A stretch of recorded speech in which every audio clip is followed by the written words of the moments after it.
Hey everybody, I'm Dr. Tomas Teskey. I'm here with Scout Murphy. She has Scout's Trails on Facebook, and I have Tomas Teskey Veterinary Insights.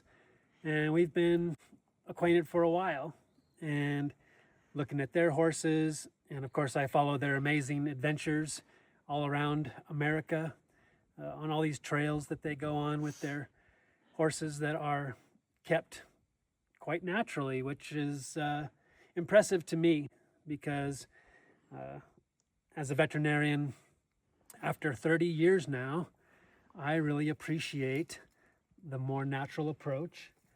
And so my idea was to just have an interview between the two of us, not necessarily me interviewing her or her me, but back and forth. So no rehearsals, just off the cuff. We'll see how this goes. For example, when I think about Scout and her mom going around the country, it just impressed me that you live with your horses. I mean, they're never not there with you, and I think that's got to have a unique perspective. And so I wanted you to tell me a little bit about what that feels like, what that's like to actually have them with you all the time, living with them. Never been asked that before. Yeah. I mean, I guess I'll start with is our horse has always lived in our backyard, but it's certainly it's a much different experience, feeling. Not really sure what the correct word would be. Of other than them living in our backyard, to a lot of the time is they can come right up to our camper door, and we definitely feel more connected to them and more in tune with their emotions and their way of life, I guess. Right. That connection part is what I was really highly curious about, because I write about that. I try to impress people about how we have this human horse or human dog, and the earth too. We're connected to all of it, but with you living the dream, basically, I really appreciate that, and getting to watch you make it real out there on the trail. So, yeah, thank you for that.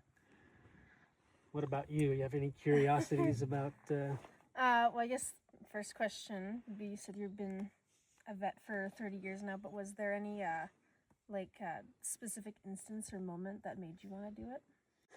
To be a veterinarian? Interesting. I actually had it in my head to follow that course of study probably from around high school time. And I was such a geek in school, and tests were easy for me. Don't be jealous. It's just some people are good at taking tests, and I was one of them. And so you have good grades and you do well in school. And I was able to get into veterinary school without a lot of trouble, and follow that. And my dad is a veterinarian on the small animal side. So he does dogs and cats and exotic animals. And so when I got to veterinary school, I wanted to be a little different, and I said, I'm going to do big animals instead of little ones. So that's kind of how that rolled when I ended up being a veterinarian. I like it.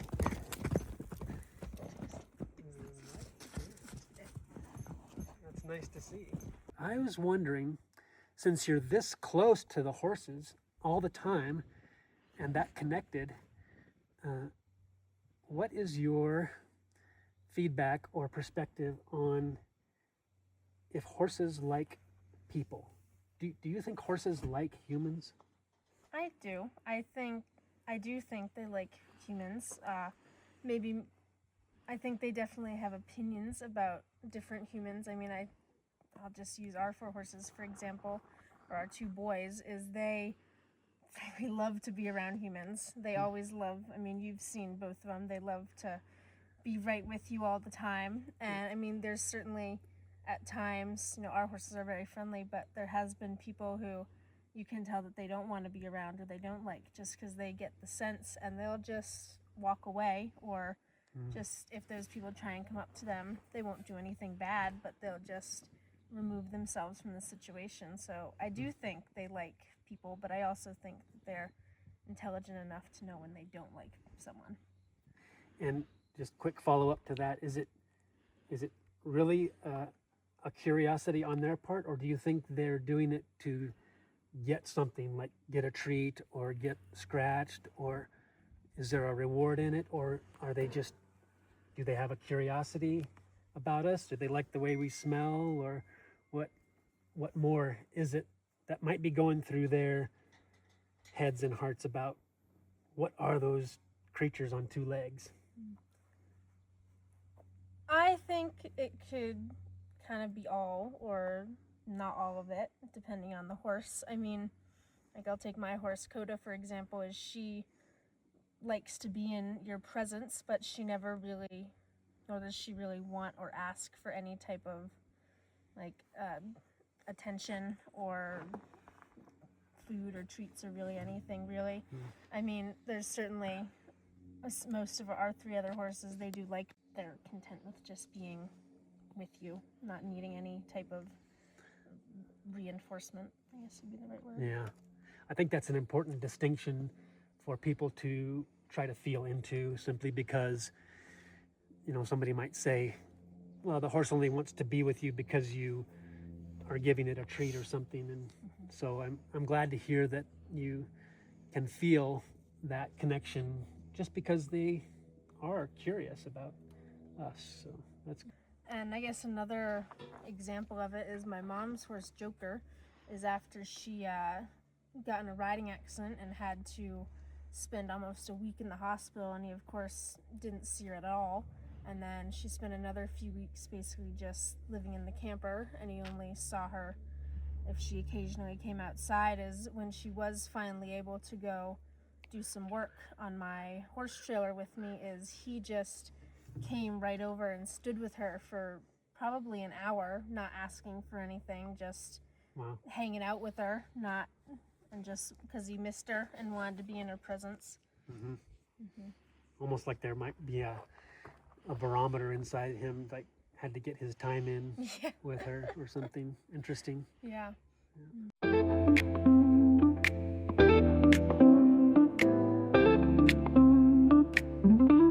mean, you do the whole body, dental, hooves, chiropractic, all of it.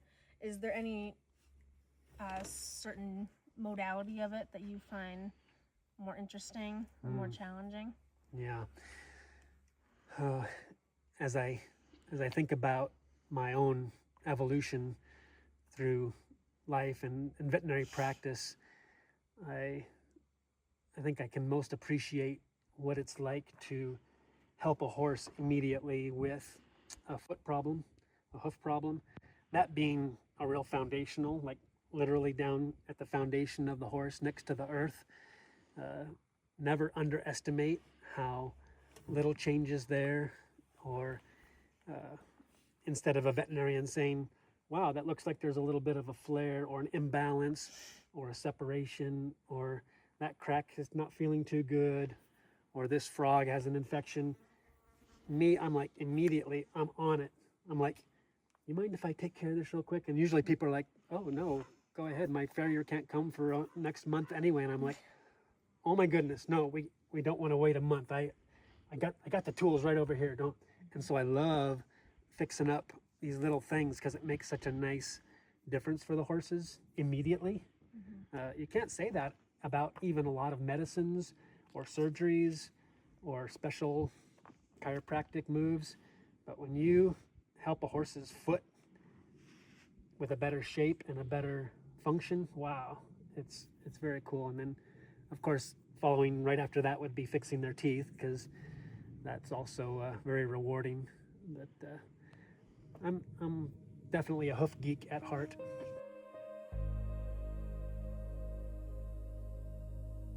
One of the things that I think about a lot as I evolve in my practice is this big picture. I'm always looking at the big picture.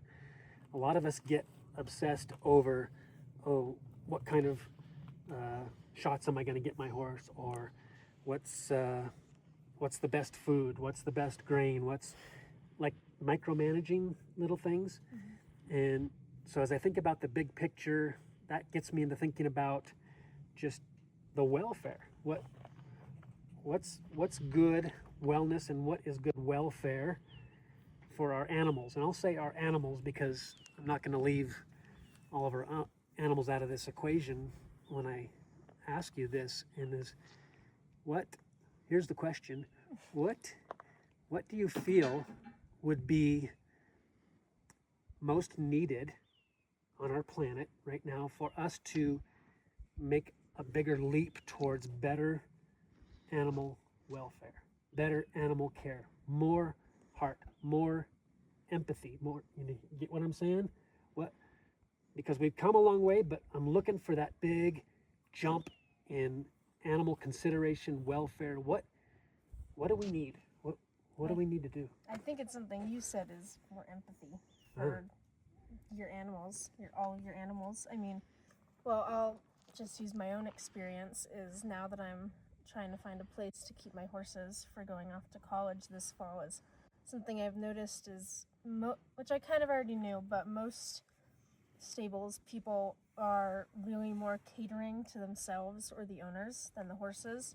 I think of a lot as, the horses are typically, kept in small pens. Maybe they occasionally get a turnout that is, weather permitting, which is for the people's, own benefit.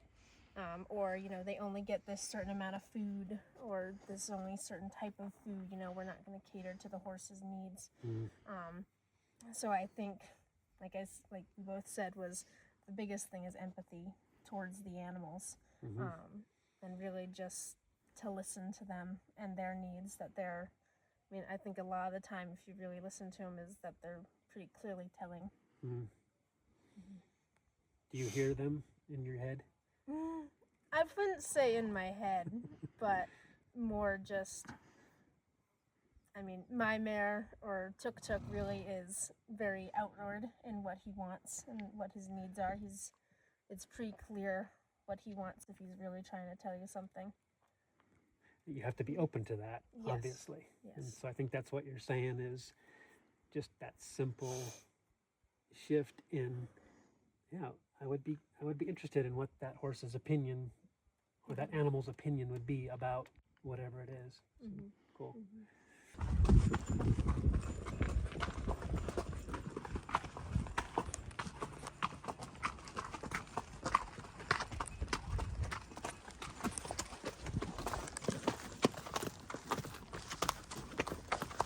Hi.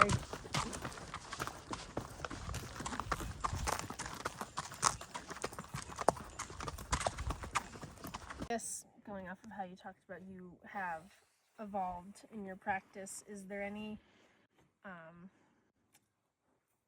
ways that you want to or plan to evolve in the future? It's been shifting more towards education. Certainly I stay in practice. We just worked on a couple horses for you, for example. But I work on a few hundred horses per year, not thousands like I used to. So I stay in practice, but I also feel this inner drive and importance and just really want to sink my teeth into how do I spread the word and what does it sound like? What does it look like? Who is my audience? Things I think about going to different places in the world to speak about what we're doing with the animals, how we are enjoying their health and not always battling against a problem that's having. It's like shifting towards enjoyment and celebration of that connection instead of, oh my God, I hope my horse isn't colicky today, or oh my God, what if he gets hurt? It's like that is less and less in my mind. And so I'm definitely about preventative medicine, but I want to educate as much as I can about, let's give them these 4 or 5 things that I know they want and need because they're a horse and watch them go, just like watch them thrive. And it's our responsibility. I mean, if not us, then who? We have them behind fences, behind barriers in our enclosures, and so 100% responsibility for us to get a hold of that information. And so I want to be a part of that. I want to spread the word as much as I can.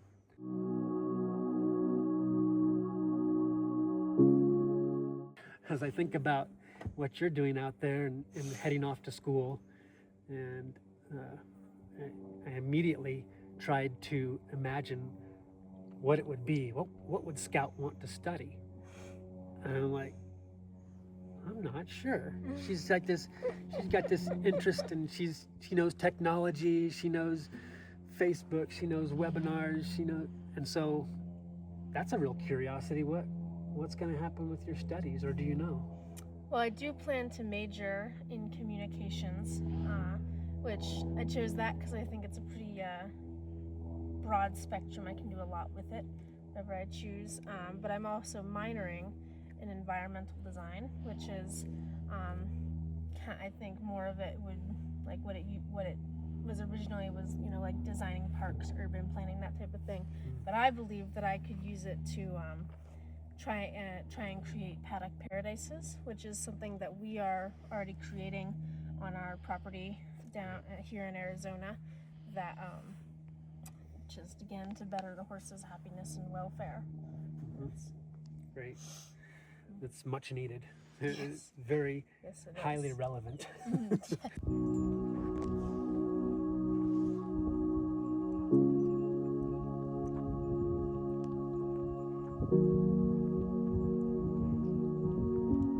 You talked about how you've taught in all different countries. Which one do you think most aligns with our beliefs with horses? Ooh. Wow. So wherever I go in the world, there's people that love their horses. And as I dig down a little bit deeper with them, I can be a little bit annoying sometimes. I'm like, what do you mean by that? What do you mean you love your horse? Tell me more about that. And at that moment, when they start to describe what they get to do with their horse, or what their horse does for them, and how that slant goes. So what impresses me is when somebody can talk about a love for their animals or their horses for their own nature, their own abilities, and then they get to enjoy that as a human next to them. Versus I have a collection of these little Hot Wheel cars that I love, but they're inanimate. But boy, they're so cool. They got the paint on them, and they got this, and I just love collecting them. But if you have that sort of insight or perspective on keeping animals or horses, then it becomes too slanted, too much pressure on the animal to meet an expectation. So there's this difference that's not so subtle, I hope, when I ask people to just consider what the animal themselves is bringing to that equation. And the places that I've seen that the most, not so much one country or one part of the world, but I am based here in Western America. And so I would say that in some of these rural areas where people are not so much on Facebook, not so much on social media, but they are a little bit like you. They're always covered up with animal hair. They're always feeding, maintaining, and they have some of the best insight into what that feels like. And so in some of these more rural areas, I would say not covered up by too much urbanization. You get too many streetlights around you, or too many honking cars or sirens, this sort of thing. It can be a little bit distracting for everybody. So that's where I've run into the best examples, is in some of these rural places where you can feel the cowboy atmosphere, but it's not bossy. because I know what it's like to be a bossy cowboy since I kind of grew up from that. This ranch that we're on right now, 150 years of cowboys in the Old West. And so I know what that feels like. But when I go to these places, it feels like they're learning from traditions, and it's better applied. It's an appreciation for what's possible, but we're going to come at it by more respect, more inclusion of, more invitation. That's what it is. More invitation. It's like I go out to my horse, or I go out and I watch these guys or gals walking up to their horses, and they're like, "Anybody want to go help me move the cows?" And the horses are like, "Oh, I think not." Or that one horse over there is like, ear perks up, and they're like, "Oh, Sally, you? Oh yeah, you're really good at it, huh?" Yeah. She comes walking up. I mean, having this conversation is like blowing me away. And they're not afraid to talk like that. They talk to their animals. So more rural atmospheres that seem to be conducive for that. So,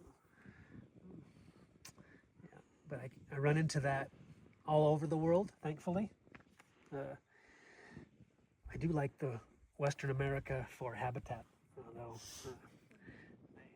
I really like how horses fit in our environment in the West versus where it's too wet or too green. But that's a tangent that I could get off on.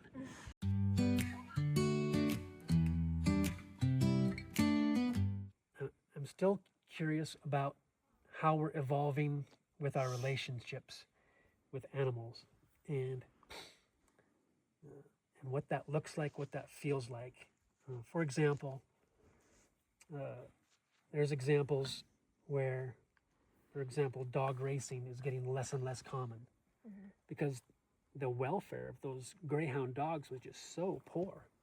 They were so put upon, so just like factory animals, just so mistreated and not managed in a friendly way.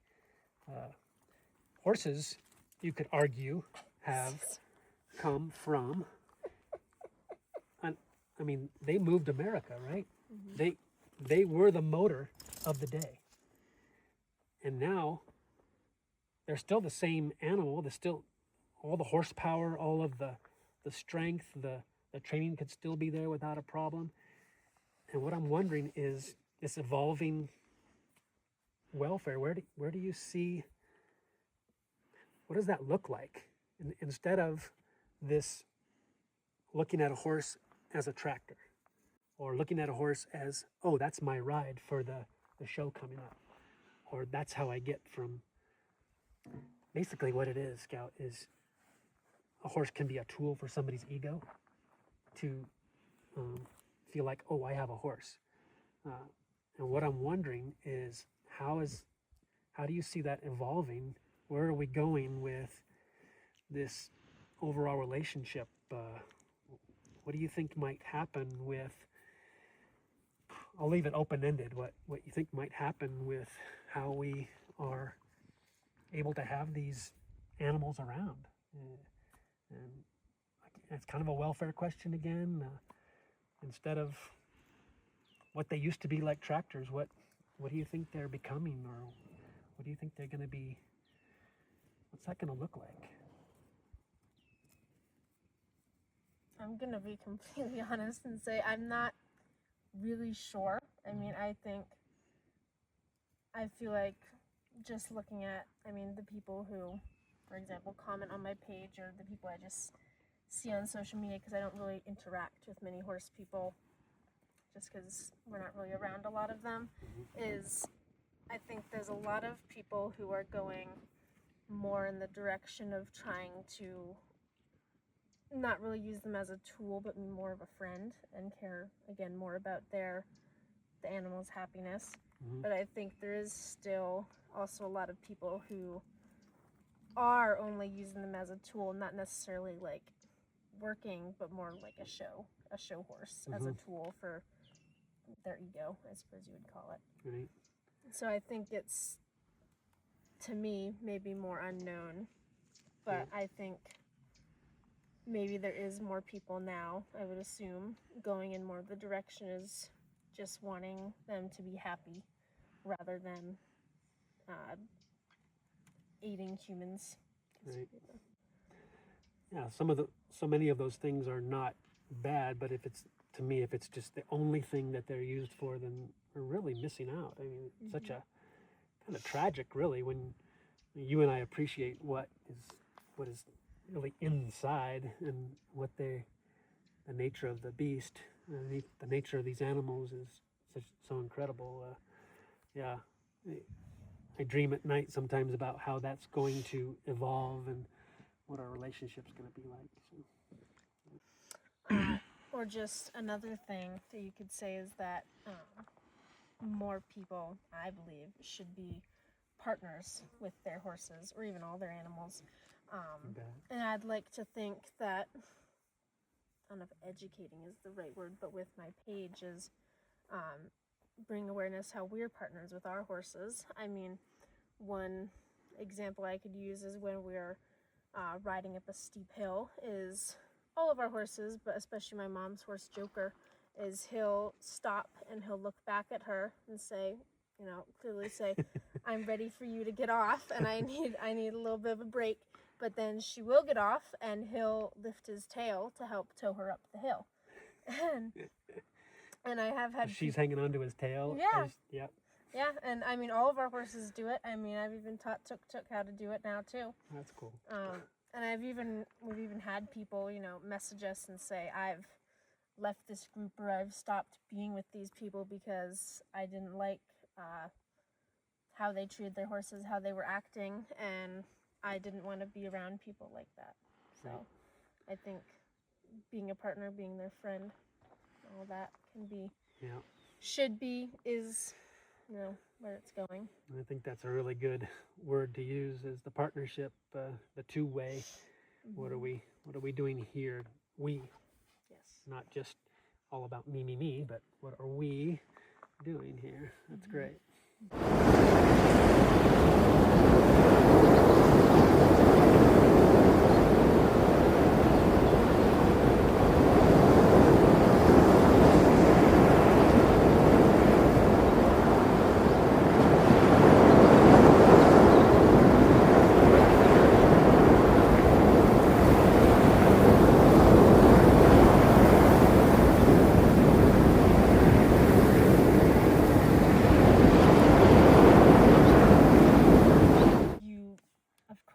Do the whole body, like I said before, dental, hooves, everything. Is there any modality that you want to learn or learning? There's a medical practice that is at least 5,000 years old that I wish I would have been exposed to more in Western veterinary medical training, but of course that's not how that rolls. But it's Chinese traditional medicine, which, as you may be aware, follows think of them as electrical circuits around the body, where nerves and fascia and trigger points and acupressure points, acupuncture points. Wow, what a cool thing. And so I've learned several points, and I have already applied it to making my life easier, the horse's life easier. And I'm highly impressed. And I'm like, I want to know more about that. And so first I had to get over my little bit of resentment for, why didn't you teach me about this in school? It's like, no, it's okay. Always something new to learn. And so not a very cowboy thing, but I definitely want to learn more about Chinese traditional medicine and acupuncture type things and herbs. There's a lot of herbal remedies in Chinese medicine as well that are powerful. And that reminds me to say, for me, it's about healing for real. I don't like these cover-ups. I just be straight with you. I do not like a cover-up. I don't like when you just gloss it over and say, okay, you're good to go for the show this weekend, or you'll get one more season out. It's like, where's that big picture again? And is there some way we can really heal for real? And and we go right back to what they need foundationally instead of the Band-Aid. So.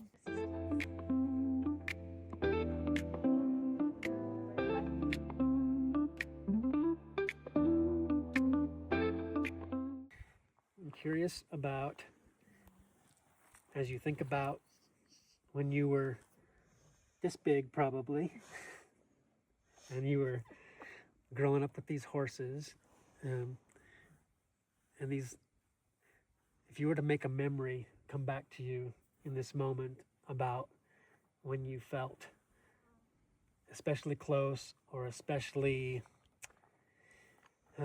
connected really with your horse, is it a certain place or a certain horse or a certain thing that happened or a certain time in your life when you're like, that really just impressed you and just made you a horse girl for life?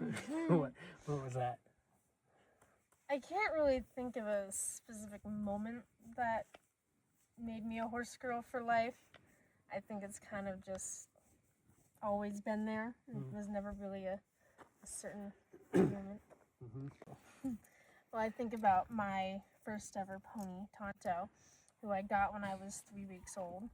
And she lived until I was about 10 years old, not long, and not, I think, only a couple months before we left to start traveling.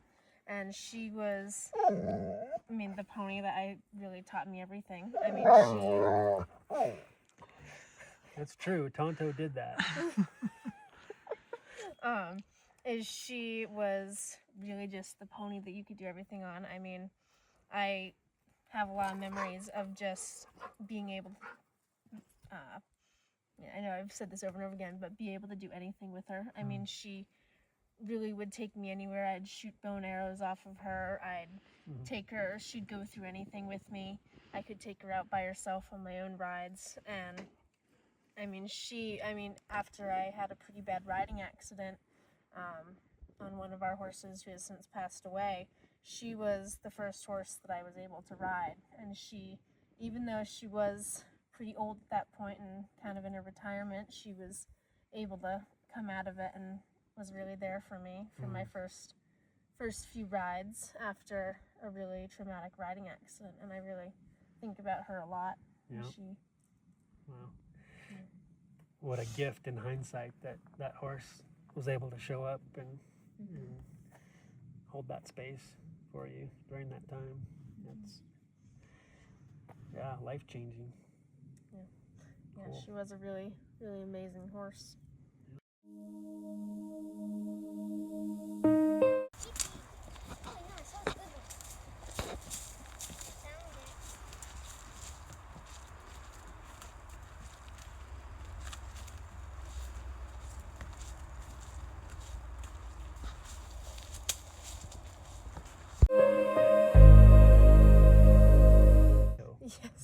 Yes. Tonto lives on. She does. Yes, she does. She certainly lives on.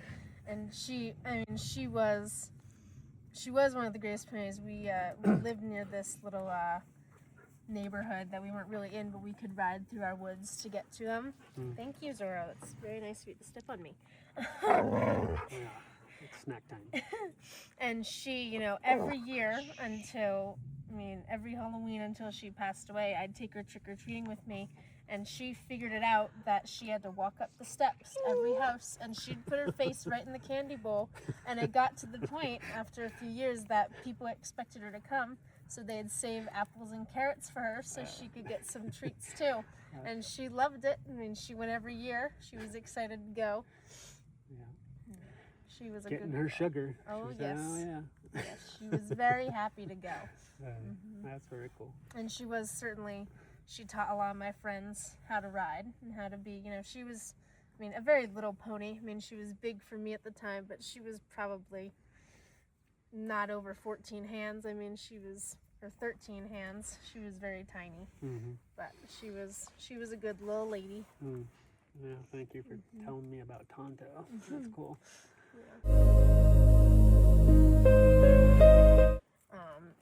We of course found you and came to you because we wanted a full body dental. for our horses, and I think that's probably not super common for everyone to try and find. But I guess I'd let you talk about how you think working on dental helps with the whole body, and how you believe hand tools are better than power tools. Uh-huh.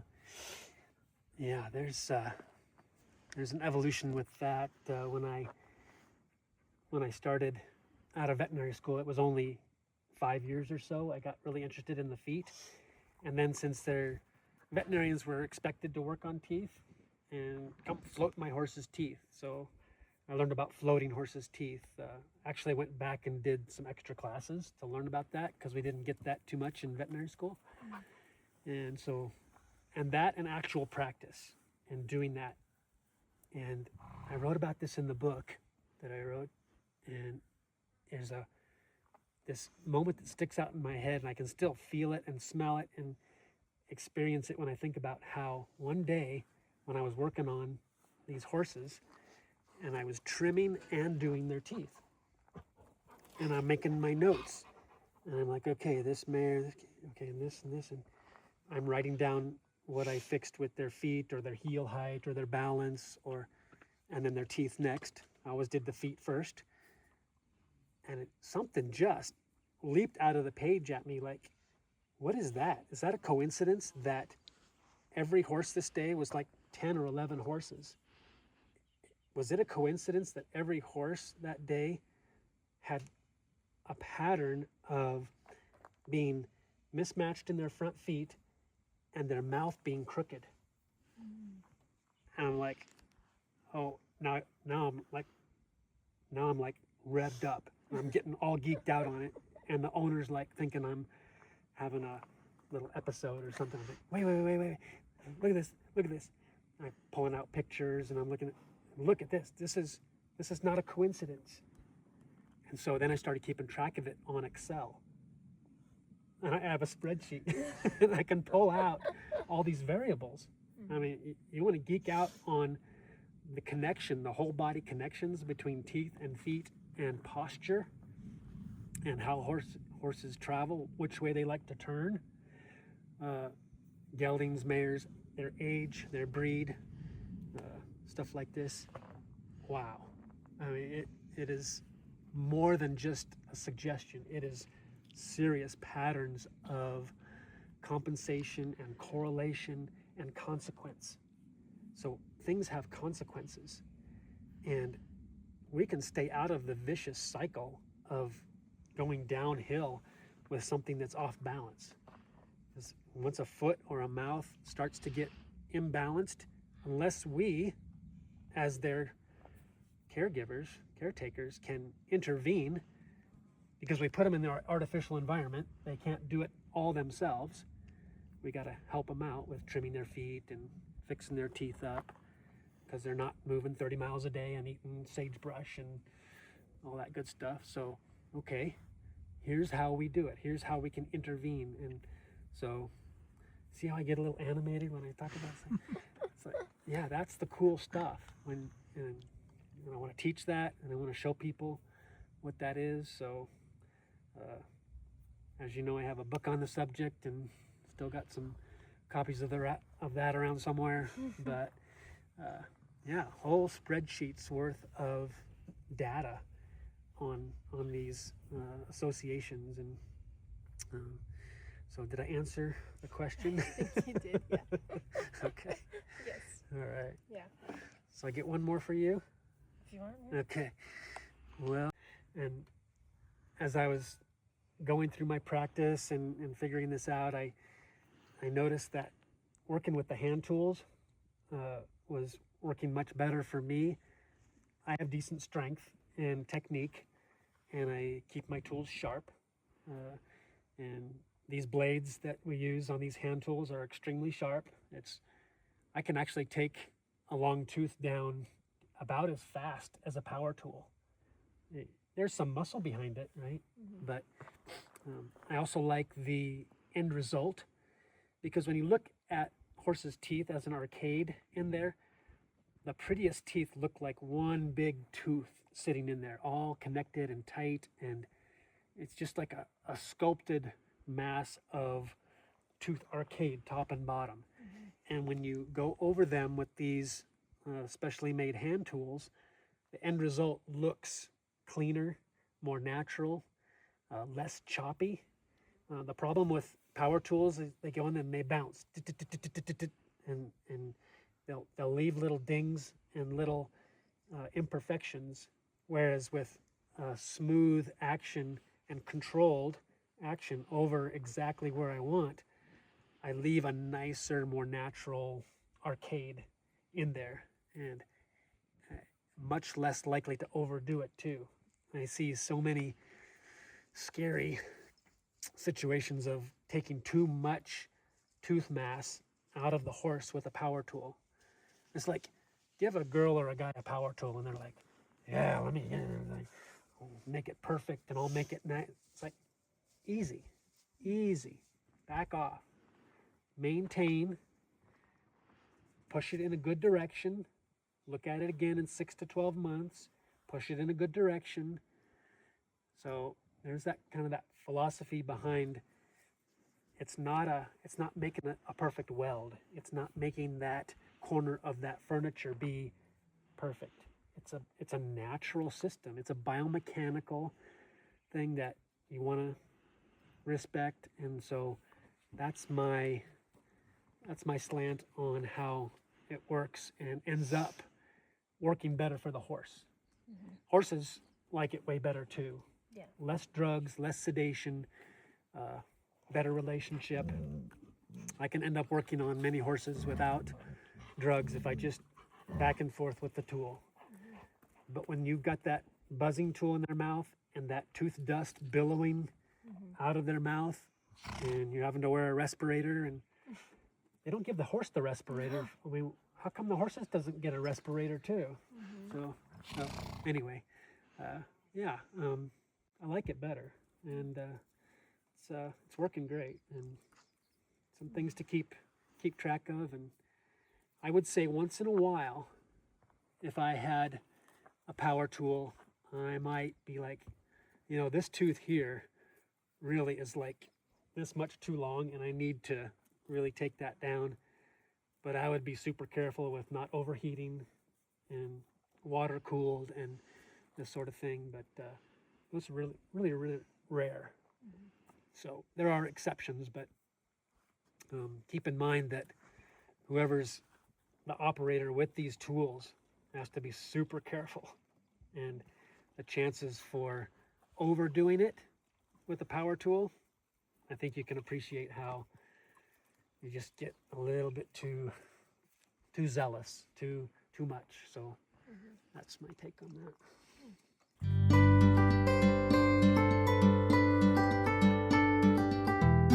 One more, watch out. Both came up with a lot.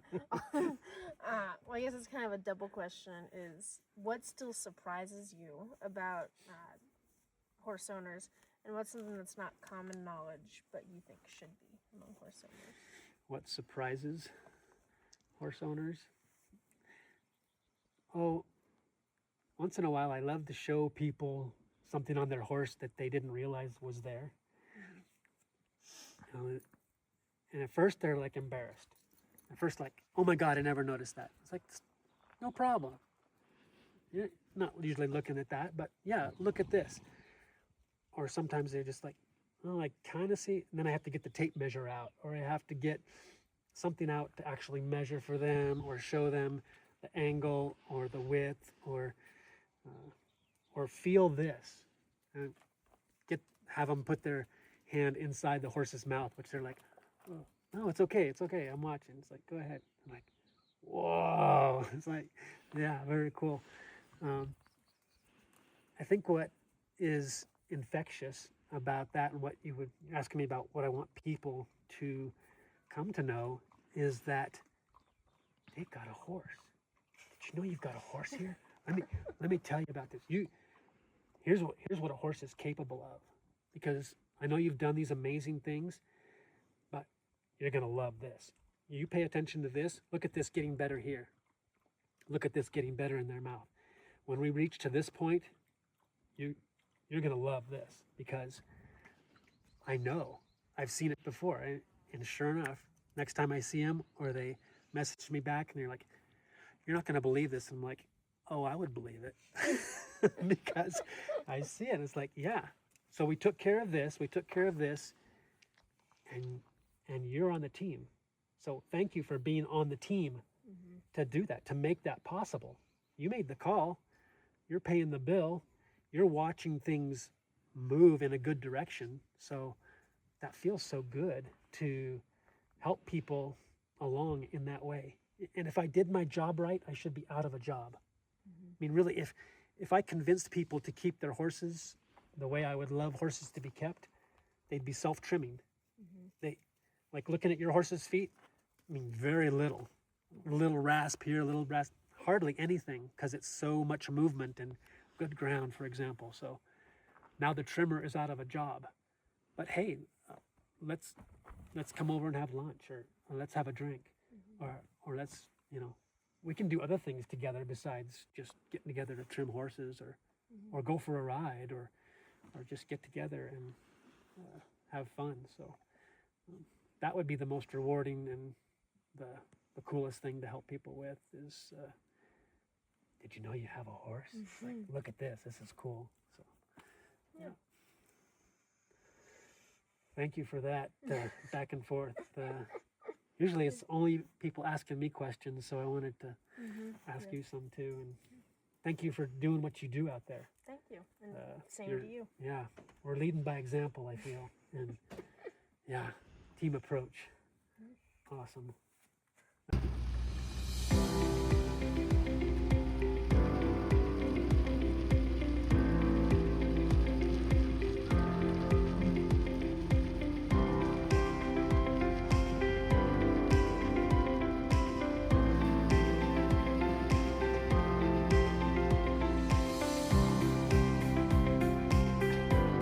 Sus. Hard sus.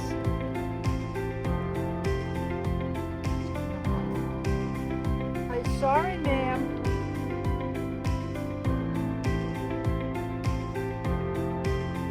Hey, don't come sniff the truck.